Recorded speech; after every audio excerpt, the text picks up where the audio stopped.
Today we're going to mix things up a little. Rather than talking about something I don't want to happen, this time we'll be discussing something I do want to happen.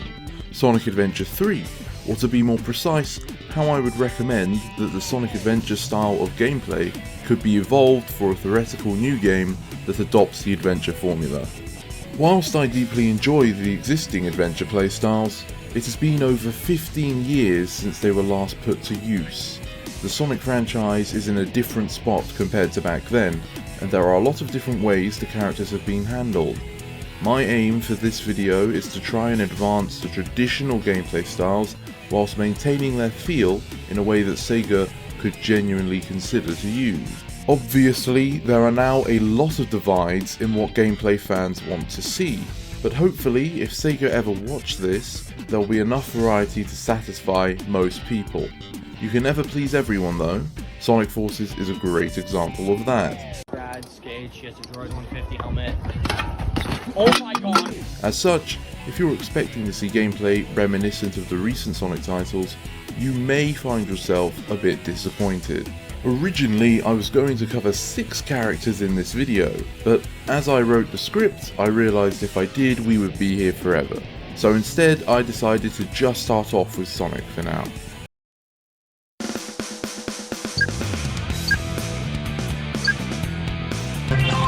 Let's get him!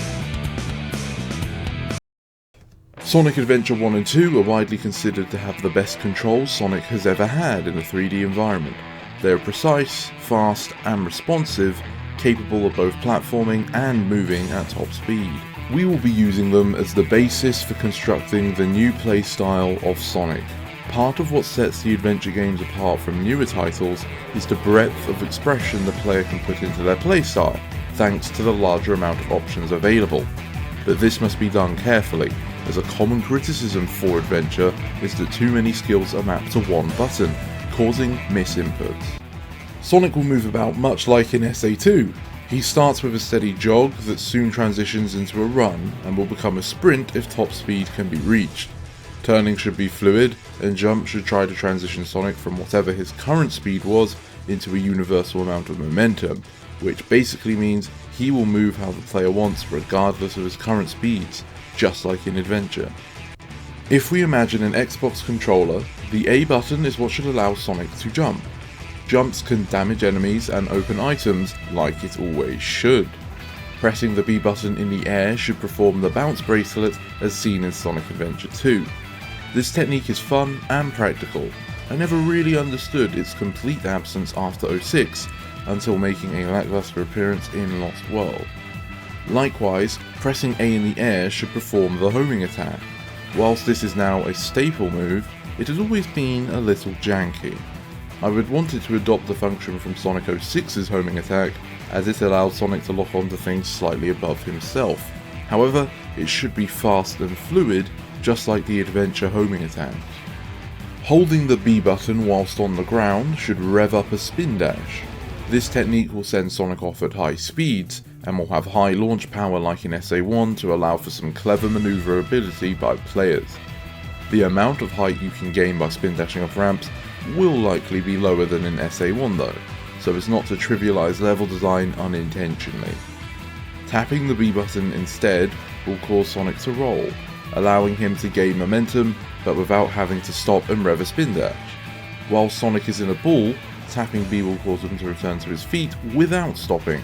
Doing so in the air will instead uncurl Sonic and cancel all momentum, a lesser known feature from SA1 that helps with platforming. Pressing the X button also makes Sonic roll, but without any blue effects. This is supposed to look like the combat roll from SA2, but unlike that version, it doesn't slow Sonic down. During this roll, the player can press X again to transition into the slide as seen in the more modern Sonic games, allowing him to fit through small spaces. Alternatively, if A is pressed, he'll perform a quick trick jump that maintains momentum. Sonic should also be able to perform the light speed dash by pressing X near rings. It should function on any type of ring, not just a certain kind like how Generations limited it. If any ring dash is considered mandatory to complete the stage, then its ring should leave transparent copies when collected, as was done in past games, so that the player could still progress. More optional and skillful challenges should not leave these copies behind though. Thanks to having the bounce bracelet mapped to the B button, Sonic should no longer decide to jump down cliffs when using the lightspeed dash in the air. Tricks and style are another element I think that should be core to Sonic's playstyle. As seen in numerous games, whenever Sonic uses rainbow rings and trick ramps, he should perform tricks. Beyond just those, however, certain actions performed by Sonic should also be considered tricks, or stylish. Things like doing the trick jump out of a slide, or lightspeed dashing a decent distance. In a similar fashion to games like SA2 and Heroes, performing enough of these stylish actions in a small amount of time will cause Sonic to gain higher score bonuses, which will help to gain a better rank at the end. Relating to this system is grinding. In the recent titles, grinding has really just become a set piece rather than a sandbox element that the player interacts with. In the past, you actually needed to be mindful of what you did on the rails, otherwise you would fall off or lose speed. This has had a history of being difficult to control, so I will make some modifications. Rail grinding at its core should work like it did in SA2, where you had to position the character properly on the rail. However, instead of throwing the character off with poor balance, it should just slow Sonic down.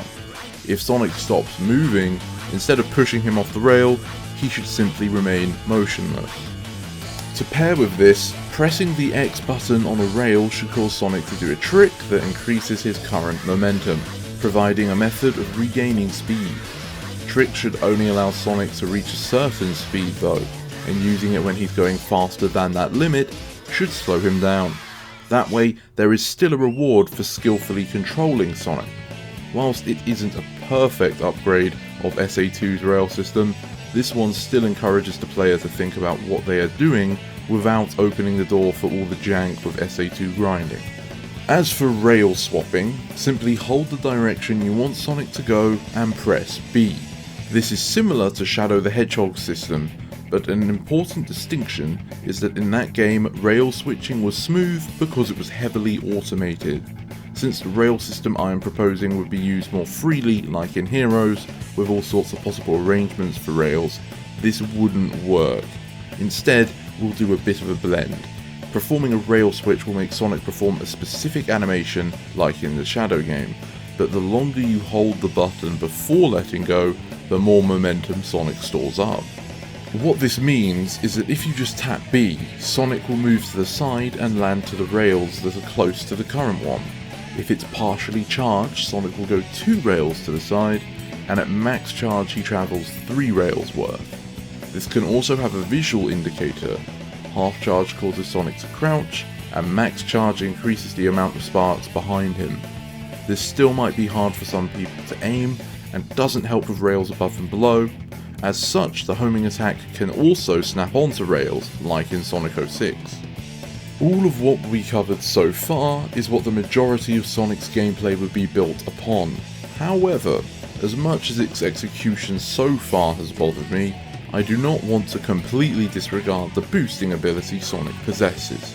As such, the final element of Sonic's playstyle that I suggest would be mock speed sections.